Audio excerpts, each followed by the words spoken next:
अध्याय 16 विनियामक पहलू। ठीक, विनियामक का अर्थ क्या है? नियम कायदा बनाना और उसके ऊपर चलने के लिए बाध्य करना। तो विनियामक पहलू का अर्थ यही हुआ। अब इसमें सबसे पहले क्या है? बीमा विनियमनों की आवश्यकता, अर्थात कि बीमा से संबंधित कानून बनाने की आवश्यकता क्यों पड़ी। तो इसमें लिखा है कि निम्न वजहों से बीमा बाजार का विनियमन करने की आवश्यकता होती है।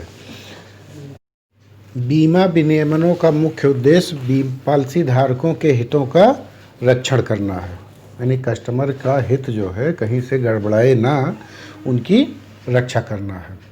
उसे सदैव इस बात की आश्वस्त मिलती रहनी चाहिए। आश्वस्त मतलब आश्वासन। ठीक, उसको ये दिमाग में गारंटी रहनी चाहिए कि जो पॉलिसी उसने खरीदी है, अर्थात जो बीमा उसने कराया है, बीमा कंपनी उसका सम्मान करेगी, अर्थात जो जो वादा किया है बीमा कंपनी ने वो सारे पेमेंट वो करेगी। दूसरा पॉइंट क्या है? बीमा संविदा यानी कॉन्ट्रैक्ट। कॉन्ट्रैक्ट किसके किसके बीच में हुआ है? कंपनी और कस्टमर के बीच में। तो ये बीमा संविदा एक विधिक संविदा है। विधिक संविदा का मतलब कानूनी, ठीक है ना? कानूनी रूप से दोनों लोग बाध्य हैं। दोनों लोग कौन कौन? कस्टमर और कंपनी, इसके नियम कायदों का पालन करने के लिए। यह भारतीय संविदा अधिनियम के प्रावधान और देश में लागू अन्य कानूनों के अनुपालन को सुनिश्चित करती है।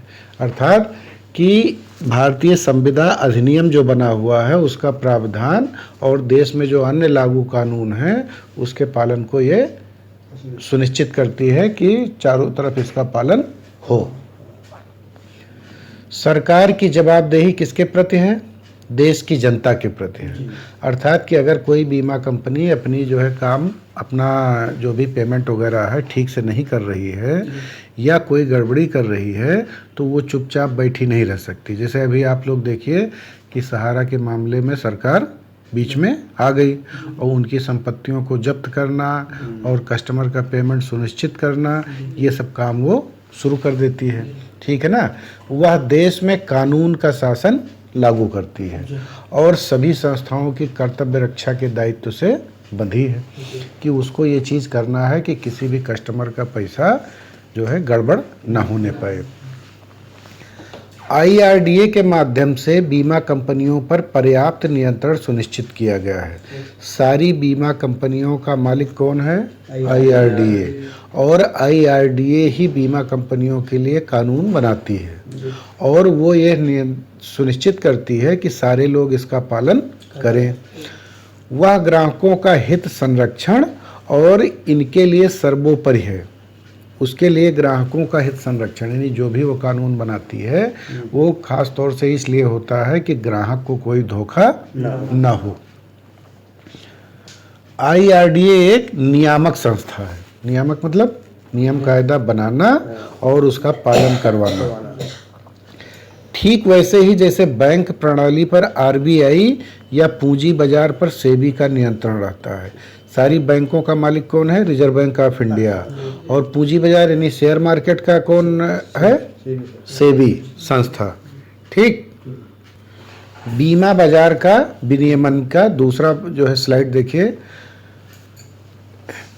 IRDA के माध्यम से नियंत्रित होने वाली इकाइयां निम्न है। अर्थात IRDA का जो कानून बना हुआ है, जो कानून बनाती है, किसके किसके ऊपर लागू होती है? नंबर 1 बीमा कंपनी, नंबर 2 जीवन बीमा के एजेंट, नंबर 3 निगमित अभिकर्ता, नंबर 4 बीमा ब्रोकर या दलाल। हाँ, निगमित अभिकर्ता अभी इसका बता रहे हैं, अभी इसका आएगा। इसके बाद है सर्वेयर, मृत्यु होने के बाद जो जांच करने जाते हैं, या जनरल बीमा में जो गाड़ी घोड़ा का एक्सीडेंट होने के बाद जो लोग जाते हैं फोटो वगैरह खींचते हैं कि कितने का नुकसान हुआ, उनको सर्वेयर कहा जाता है। और छठवां नंबर कौन लोग हैं? तृतीय पक्ष व्यवस्थापक, थर्ड पार्टी एडमिनिस्ट्रेटर। इसके बारे में इसके पहले स्वास्थ्य बीमा में बताया जा चुका है कि इनका काम क्या रहता है कि जैसे बीमा कंपनी के पास मान लीजिए 15 लाख से ऊपर का बीमा कराने वाला कोई कस्टमर आया, तो बीमा कंपनी इनको कहती है कि इस कस्टमर को ले जाइए डॉक्टर के यहाँ, उनका जो है अपनी देख रेख में जो जो जांच हम कह रहे हैं वो सब जांच करवा के लाइए। तब हमको पता चलता है कि यानी बीमा कंपनी को तब पता चलेगा कि इस आदमी का बीमा करने लायक है कि नहीं। तो टीपीए का काम यही है। अब देखिए इस स्लाइड में बीमा अधिनियम 1938 1 जुलाई 1939 से देश में प्रभावी हुआ था। बीमे से संबंधित समस्त कानून का नाम क्या था? बीमा अधिनियम 1938। ये कब से शुरू हुआ है? 1 जुलाई 1939 से। आईआरडीए के अस्तित्व में आने के पूर्व, आईआरडीए कब आया है? 1999 में। और काम कब करना शुरू किया आईआरडीए ने? सन 2000 से, ठीक है ना। तो इसके पहले इस अधिनियम के अनुरूप बीमा व्यवसाय पर नियंत्रण की जिम्मेदारी किसकी थी? बीमा नियंत्रक की। इस अधिनियम में शामिल मुख्य प्रावधान इस प्रकार हैं, अर्थात बीमा अधिनियम 1938 क्या क्या काम करता था? पहली चीज, जो भी कंपनी बीमा का काम करना चाहती थी उसका रजिस्ट्रेशन करती थी, पंजीकरण, ठीक। और पंजीकरण का नवीनीकरण, कि अर्थात कि तुम काम करते रहो, कोई भी बीमा कंपनी वो चाहे तो पंजीकरण का नवीनीकरण रोक भी सकती है। इसको कहा जाता है लाइसेंस का रिन्यूअल, ठीक है। तो बीमा कंपनी का पंजीकरण का नवीनीकरण करती थी। बीमा कंपनी की शोधन क्षमता पर नज़र। शोधन क्षमता क्या होता है कि कोई बीमा कंपनी भविष्य में जो उसने वादा किया है, भविष्य में उसका पेमेंट वो कर पाएगी कि नहीं, अर्थात कि बीमा कंपनी के खाते में पैसा है कि नहीं, बीमा कंपनी के पास ज़मीन से जुड़ी हुई संपत्तियां हैं कि नहीं है, तभी तो वो दे पाएगी आगे चल के। तीसरा पॉइंट क्या है? बीमा कंपनी के फंड के निवेश पर नियंत्रण, अर्थात वो ये नियंत्रण करती है आईआरडीए और बीमा अधिनियम कि आप के पास जो कस्टमर का सारा पैसा आता है, ठीक, उसको आप अपने मन मर्जी से चाहे जहां नहीं लगा सकते, क्योंकि इससे देश की अर्थव्यवस्था में या कानून व्यवस्था में गड़बड़ी पैदा हो सकती है। कैसे? जैसे मान लीजिए सारे कस्टमर का पैसा इकट्ठा किया इन्होंने और पूरे हिंदुस्तान का दाल खरीद के डंप कर लिया, इकट्ठा कर लिया, और जब दाल नहीं बची तब बेचने लगे 500 रुपये किलो। तो इस तरह का परमिशन बीमा कंपनी को नहीं दिया गया है कि चाहे जो अपने मर्जी से पैसा आप चाहे जहां नहीं लगा सकते। जहां भारत सरकार कहेगी या आईआरडीए जहां पे कहेगा कि इस जगह पे आप लगाओ, आप वहीं पे लगा सकते हो। चौथा पॉइंट क्या है? नियामक द्वारा कंपनी के अंकेक्षण जांच का अधिकार। अंकेक्षण का मतलब क्या हुआ? ऑडिट, ठीक। तो हर कंपनी का यानी हर बीमा कंपनी का ऑडिट का अधिकार और रिटर्न जमा कराने की आवश्यकता। रिटर्न में ये देखा जाता है कि किसी बीमा कंपनी का कितना फायदा हुआ कि नुकसान हुआ, ठीक। इसके बाद क्या है? ग्रामीण व सामाजिक क्षेत्रों के प्रति बीमा कंपनियों का दायित्व। ये आईआरडीए ने ऑर्डर कर रखा है कि साल भर में आप जितना बीमा करोगे उसका 40% देहात में करोगे। ये नहीं कि आप केवल शहर में घूम घूम के बीमा कर लीजिए बड़े बड़े सेठों का और देहात में जाइए ही ना। तो क्या नियम बनाया है इसमें कि जितना बीमा आप करोगे उसका 40% देहात से लाना पड़ेगा। इसके बाद क्या है? छठवां नंबर, पॉलिसी नामांकन और समनुदेशन संबंधी नियम, कि आप पॉलिसी में नामांकन यानी नॉमिनी का बनाने का नियम क्या क्या रहेगा, और समनुदेशन यानी पॉलिसी को गिरवी रखने से संबंधित नियम क्या रहेगा, इसको भी वही लोग बनाते हैं। सातवां नंबर क्या है? प्रबंधन व्यय पर नियंत्रण। प्रबंधन व्यय किसको कहा जाता है? ऑफिस का खर्चा, ऑफिस चलाने का, एजेंट का कमीशन, कर्मचारियों की तनख्वाह और अन्य जो भी खर्चे हैं उस पर नियंत्रण रखा जाता है। उसका एक खास परसेंटेज होता है कि जितना पैसा आप इकट्ठा करोगे उसका 5%, 7% से ज़्यादा आप अपने खर्चे में नहीं ले सकते हो। ये नहीं कि आप कस्टमर का सारा पैसा खा जाओ और जो है ये कह दो कि अब क्या बताएं लास्ट में कि हमारे पास पैसे नहीं बचा है देने के लिए। और क्या है, अभिकर्ताओं को लाइसेंस और उनका पारिश्रमिक का मतलब कमीशन, ठीक है ना। तो अभिकर्ताओं का लाइसेंस, एक शब्द इन्होंने इस्तेमाल किया। अब लाइसेंस में मिनिमम पढ़ाई कितनी होनी चाहिए, ठीक, ट्रेनिंग कितने घंटे की होगी, उसके बाद लाइसेंस फीस क्या होगी, लाइसेंस कितने दिन के लिए बनेगा, ये सारे पॉइंट इसमें आ जाते हैं। इसके बाद कौन सा बनाया है इन्होंने, 9वां नंबर, ग्राहक को पॉलिसी खरीदने के लिए छूट के प्रयोग का निषेध। जैसे किसी कस्टमर को आप ये नहीं कह सकते हो कि आप हमसे बीमा कराओ तो हम आपको किस्त में 20% छोड़ देंगे या 25% छोड़ देंगे या आधी किस्त हम खुद ही जमा कर देंगे। ये चीज़ आप लिखा पढ़ी में और वैसे भी नहीं कह सकते हो, ठीक। ये चीज़ अगर पकड़ी जाती है तो आपका लाइसेंस निरस्त हो जाएगा। 10वां नंबर है प्रीमियम के अग्रिम का भुगतान। कई कस्टमर ये होते हैं इस टाइप के कि जैसे मान लीजिए दुबई जा रहे हैं, वो कह रहे हैं अब हम 3 साल तक नहीं लौटेंगे, तो हमारा आगे का 3 साल का किस्त आप ले लो। तो उसके लिए नियम बनाया है कि आप ले सकते हो कि नहीं ले सकते हो, लोगे तो किस सिस्टम से लोगे। अभी ये है कि अगली किस्त अगर आप जमा करते हो तो 5% की उसमें छूट मिलती है। इसके बाद 11वां नंबर है हानियों के सर्वेक्षण की आवश्यकता। ये सबसे महत्वपूर्ण चीज़ है। किसी भी बीमा कंपनी को किस किस मुद्दे पर किस किस पॉइंट पर नुकसान हो रहा है, ठीक है ना, ये भी देखा जाता है और उनको बताया जाता है कि आप इस पर ध्यान दीजिए जिससे आपका नुकसान ना हो। क्योंकि अगर किसी भी कंपनी का नुकसान होता रहेगा तो क्या होगा, डूब जाएगा उसका व्यवसाय। आवाज़ ना करो भाई।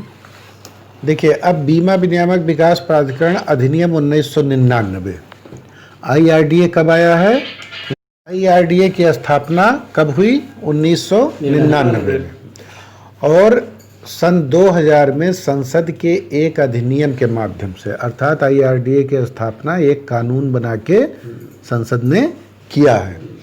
इसके माध्यम से क्या है, बीमा उद्योग को विनियमित अर्थात अनियमित ढंग से न चले, एक नियम कायदे से चले, और वो नियम कायदा बनाने का और उसका पालन करने के लिए स्वतंत्र रूप से IRDA को उन्होंने अधिकार दिया है। IRDA की स्थापना के उद्देश्य अधिनियम के प्रस्तावना में इस प्रकार वर्णित किए गए हैं। अर्थात कि IRDA क्यों बनाया गया है, उसके 3 उद्देश्य मुख्य रूप से ये हैं। पहला क्या है, कस्टमर के हित की रक्षा करना। अर्थात कहीं ऐसा ना हो कि कोई बीमा कंपनी 15 साल तक पैसा इकट्ठा करे और फिर बीच में अचानक भाग खड़ी हो, कहते कि हमारे पास पैसा नहीं है या विदेश भाग जाए। तो ये चीज़ देखना। बीमा उद्योग को विनियमित करना, अर्थात कि हर चीज़ के लिए एक कानून बनाना, इसको बढ़ावा देना। बढ़ावा देने का काम देखिए आपके नरेंद्र मोदी जी ही कर रहे हैं। सारे बैंक खातों को जो है मतलब इन्होंने कर दिया कि 12 रुपया सालाना कटेगा, जो किसी एक्सीडेंट से कोई मरेगा तो 2 लाख रुपया बैंक देगी। बैंक कहाँ से देगी, बीमा कंपनी के थ्रू, ठीक। तो बीमा को बढ़ावा देना और सुव्यवस्थित विकास इसका हो।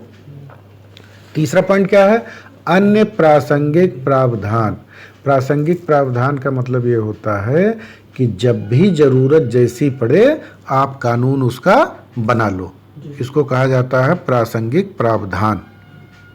अच्छा, अब इसमें देखिए आप, IRDA ने बीमा कंपनियों और मध्यस्थों, मध्यस्थ मतलब एजेंट, दोनों पर पॉलिसी धारकों के हितों की रक्षा करने के लिए, यानी कस्टमर का हित सुरक्षित रहे, इसके लिए दायित्व निर्धारित करने वाले विनियम निर्धारित किए हैं। इसका अर्थ ये हुआ कि उन्होंने अभिकर्ता और कंपनी को दोनों को कानून में बांधा है कि आप दोनों लोग किसके लिए जो है लाभ के लिए काम करोगे, कस्टमर के, ठीक है ना। और ये निम्न बिंदुओं पर लागू होते हैं, यानी किस किस पॉइंट पे IRDA ने नियम बनाया है। पहली चीज़ क्या है बिक्री के समय, अर्थात कि जब आप कस्टमर को बीमा समझाने जाओगे तो कौन कौन से नियम का पालन आप करोगे, पहला पॉइंट।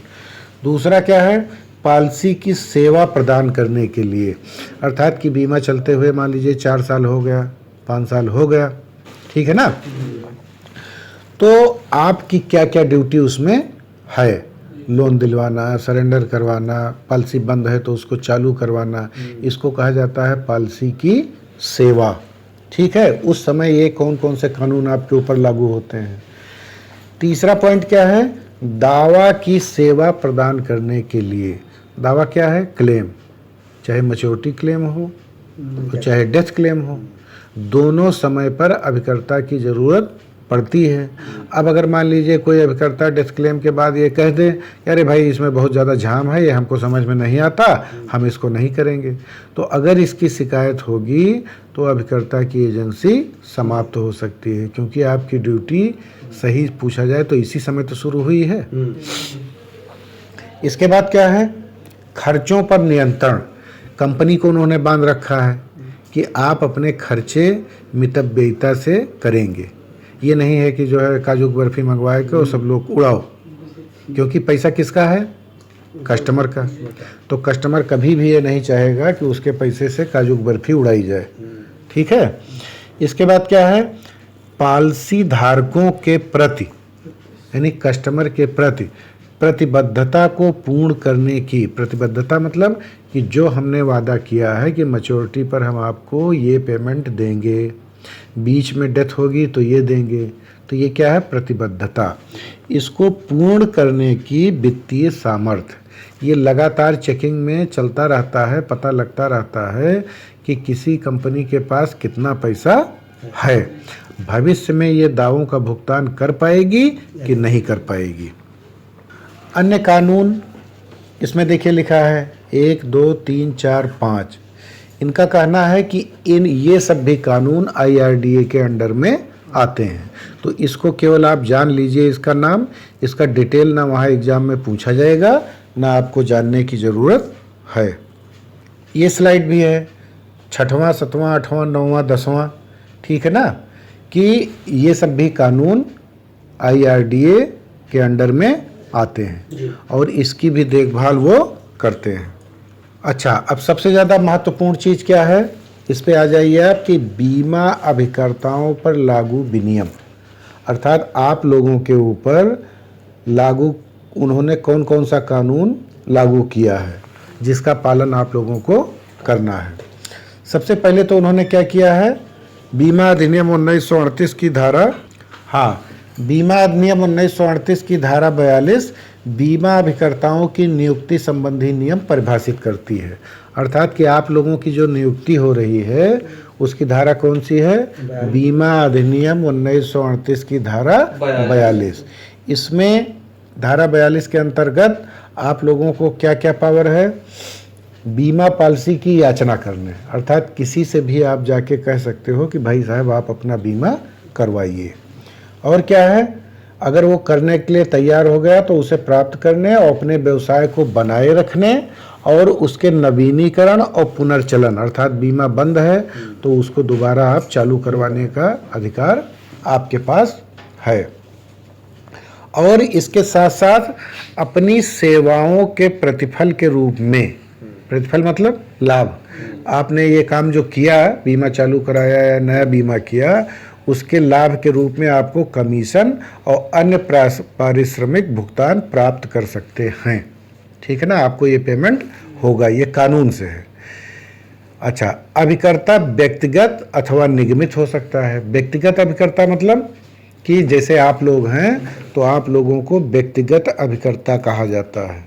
निगमित अभिकर्ता का मतलब होता है कि किसी संस्थान के लिए काम करना, अपने लाभ के लिए नहीं, किसी संस्थान के लिए।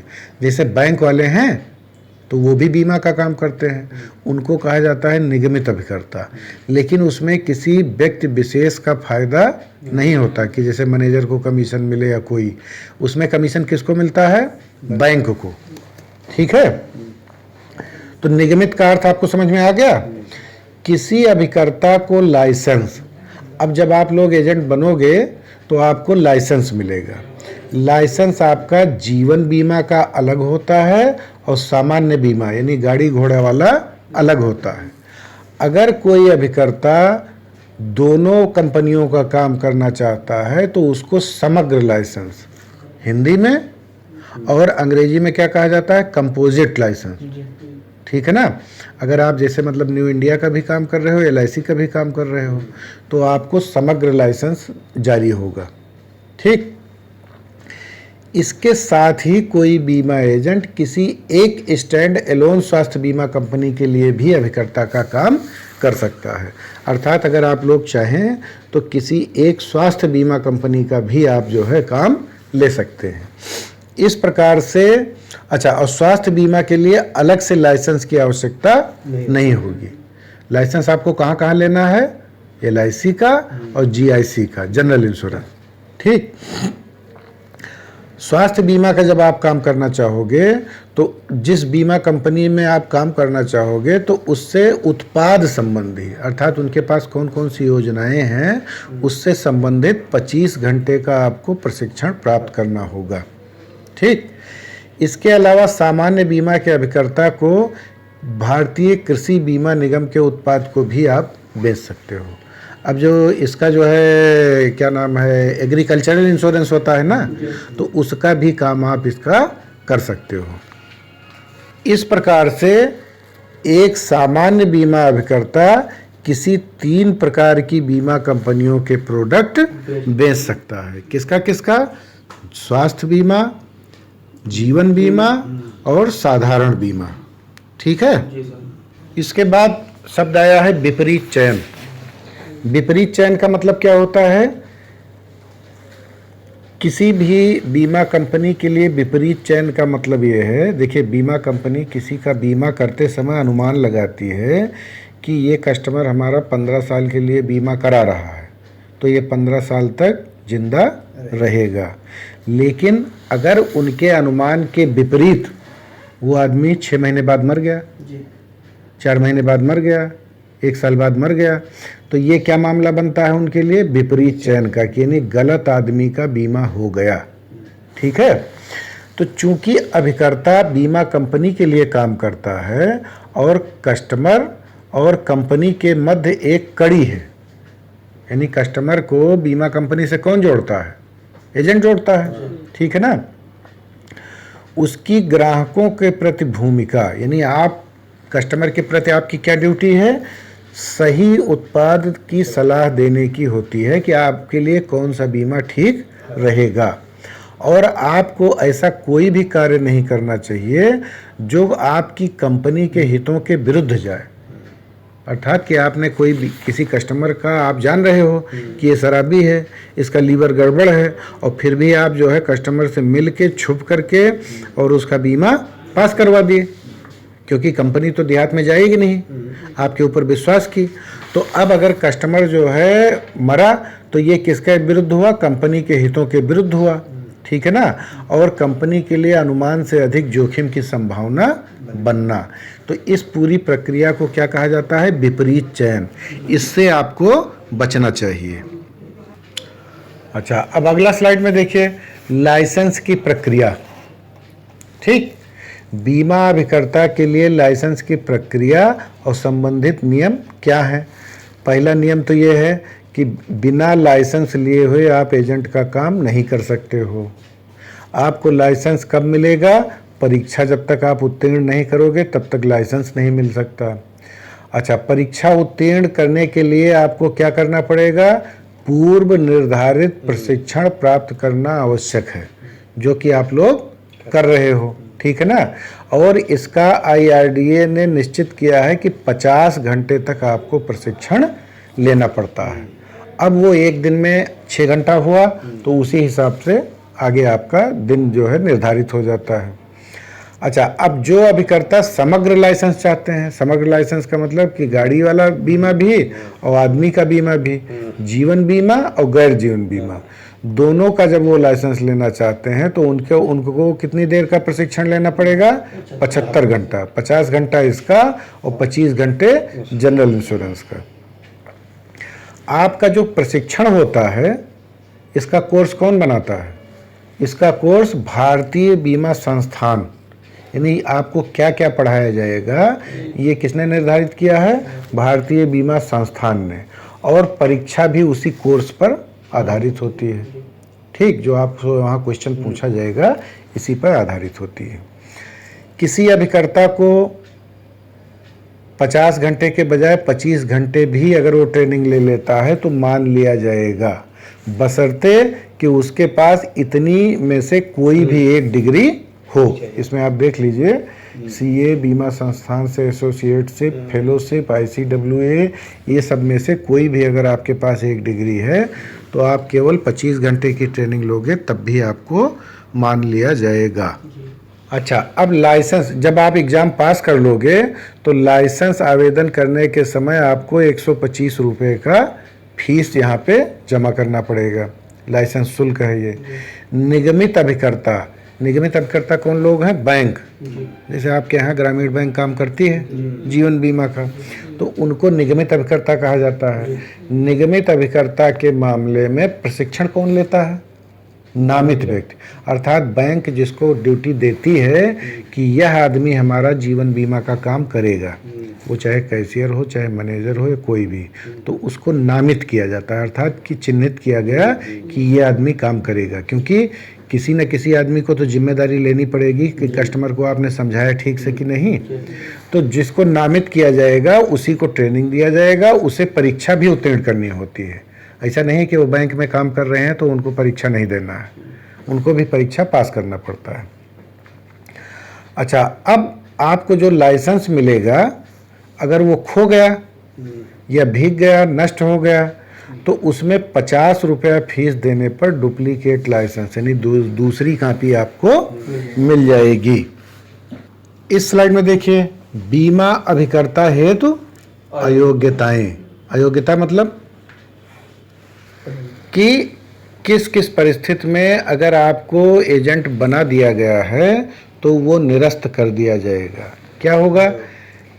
आवेदनकर्ता नाबालिग पाया जाता है, ठीक है ना, 18 साल से कम उम्र है तो आपका लाइसेंस पहली बात होगा नहीं, और अगर हो गया किसी वजह से आपने घपला घोटाला करके करवा लिया तो वो कैंसिल हो जाएगा।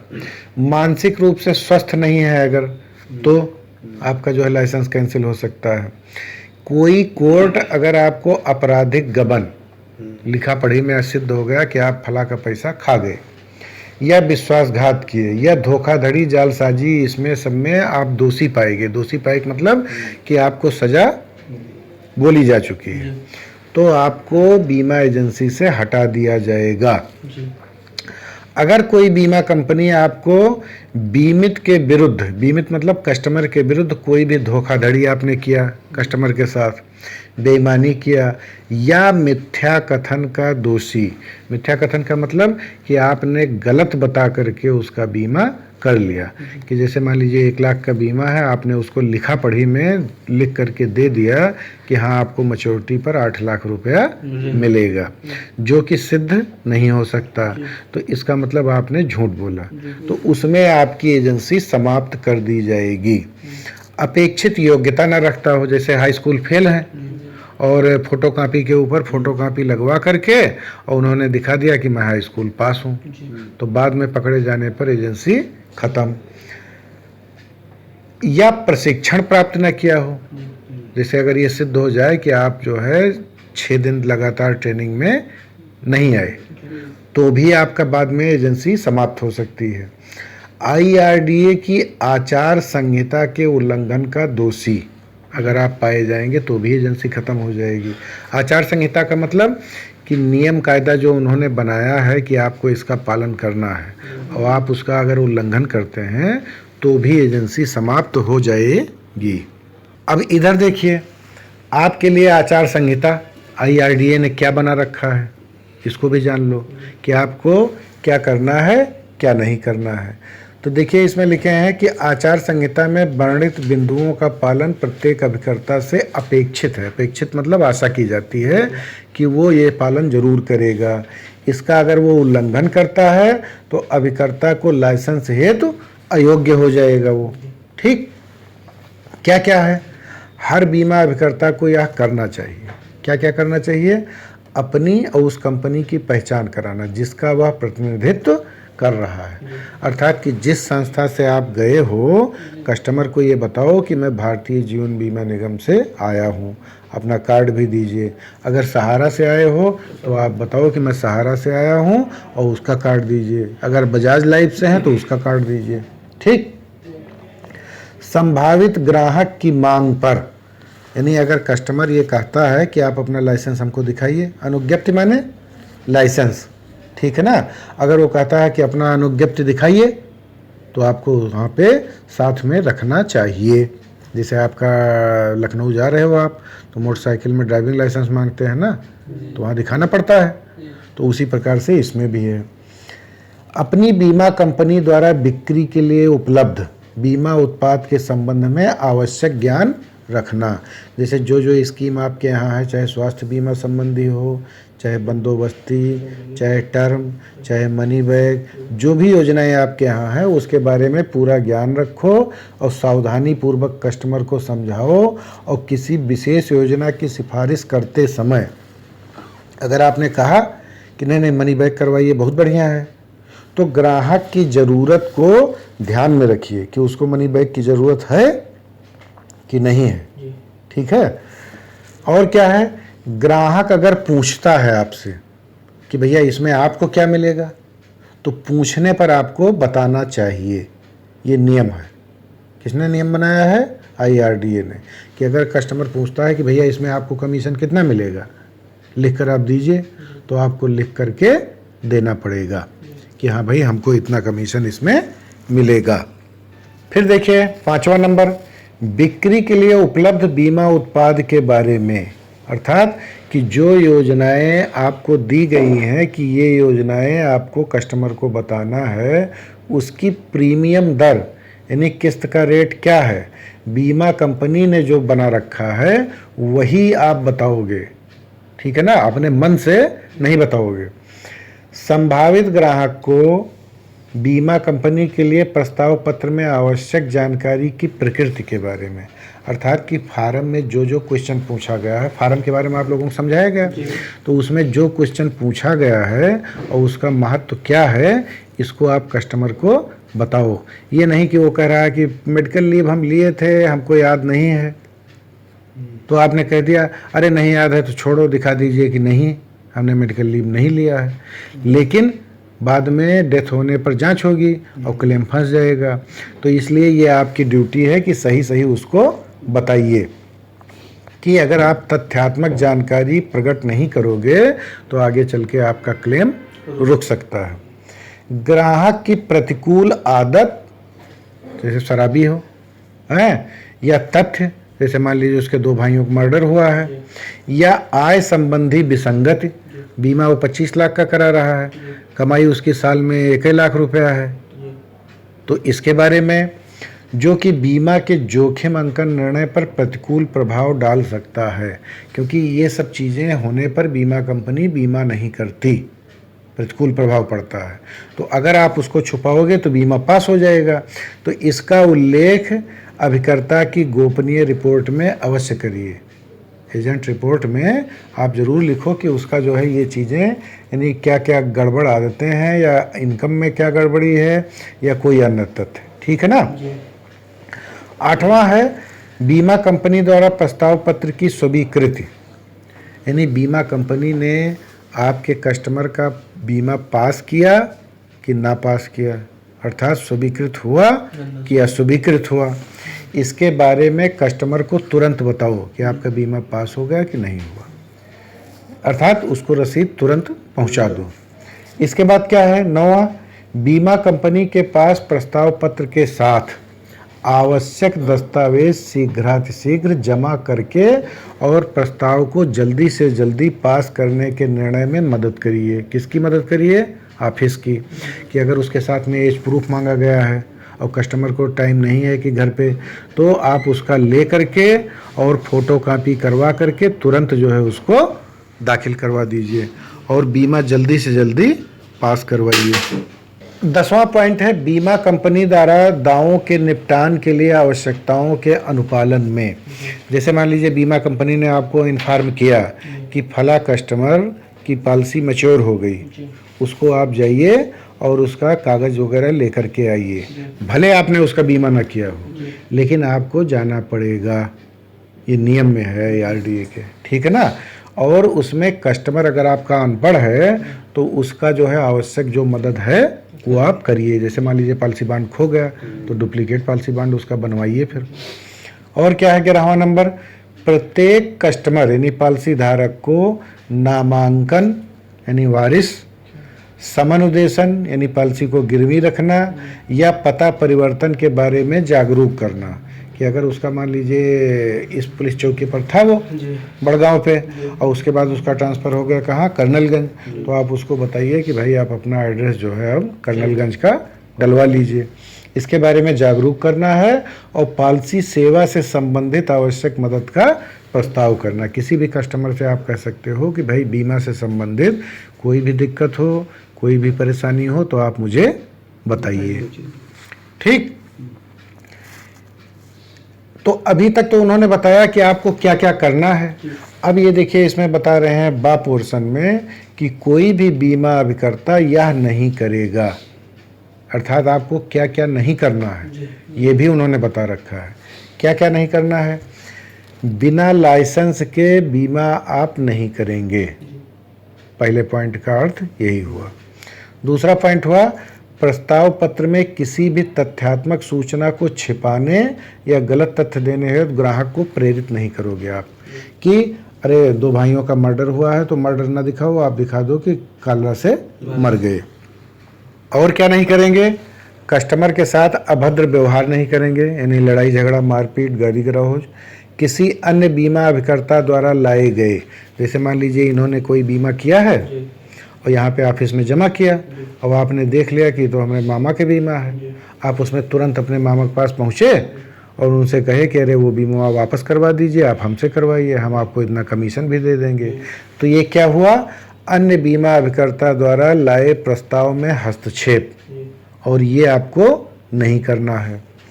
फिर क्या है, कस्टमर को कंपनी जो बताती है कि इसका किस्त इतना है, लाभ इतना है, नियम ये है, शर्त ये है, उससे अलग दर यानी कि रेट या शर्त कस्टमर को ना बताइए कि हाँ भाई आपका जो है, जैसे मान लीजिए उसकी किस्त 5300 है तो आप उसको घटा के बताइए कि आपका 4000 रुपया हम लेंगे, ठीक। तो ये गलत है।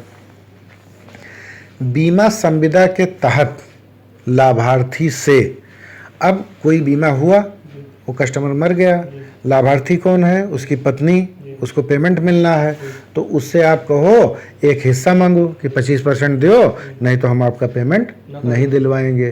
तो ये क्या है, गलत है। वर्तमान पॉलिसी का समापन करके, 7वां नंबर क्या है कि किसी कस्टमर का कोई बीमा चल रहा है तो आप उसको कहो कि इसको समाप्त कर दो, अब 3 साल चल चुकी है, इसका पैसा डूबेगा नहीं, और इसको बंद करके एक दूसरा बीमा करा लो हमसे। तो ये जो है आपको नहीं करना है। और पॉलिसी की समर्पण की तिथि से 3 वर्ष के भीतर नया प्रस्ताव स्वीकार नहीं किया जाना चाहिए। ये लास्ट वाला पॉइंट आपको क्या बता रहा है कि कोई पॉलिसी अगर सरेंडर कर दी गई तो उसके 3 साल के भीतर आप उसका नया बीमा नहीं कर सकते हो। अगर आपने छुपा के कर दिया और जो मूल आपका अभिकर्ता है पहली वाली पॉलिसी का, उसने कंप्लेन कर दिया कि हमारी बीमा इन्होंने बंद करा दिया और इन्होंने दूसरा बीमा कर दिया है, तो उसमें उसका कमीशन आपसे रिकवरी होकर के पहले वाले अभिकर्ता को ही मिल जाएगा। तो इस नियम का आप खास तौर से ध्यान रखिएगा।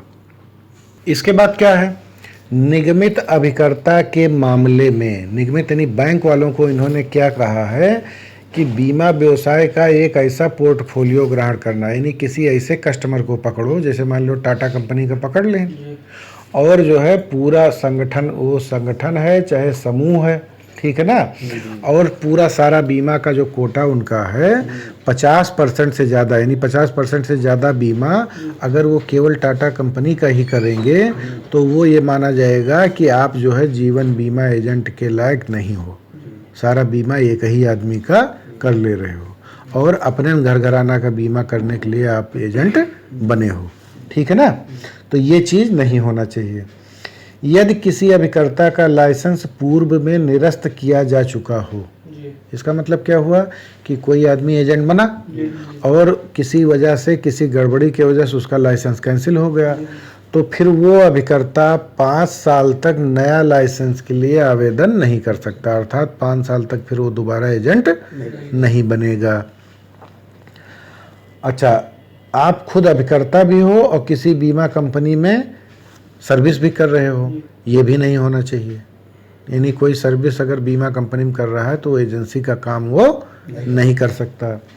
और क्या है, हर अभिकर्ता यह करेगा, उससे आशा की जाती है कि ये काम वो करेगा। क्या है, अपने माध्यम से पहले से प्राप्त बीमा व्यवसाय का संरक्षण।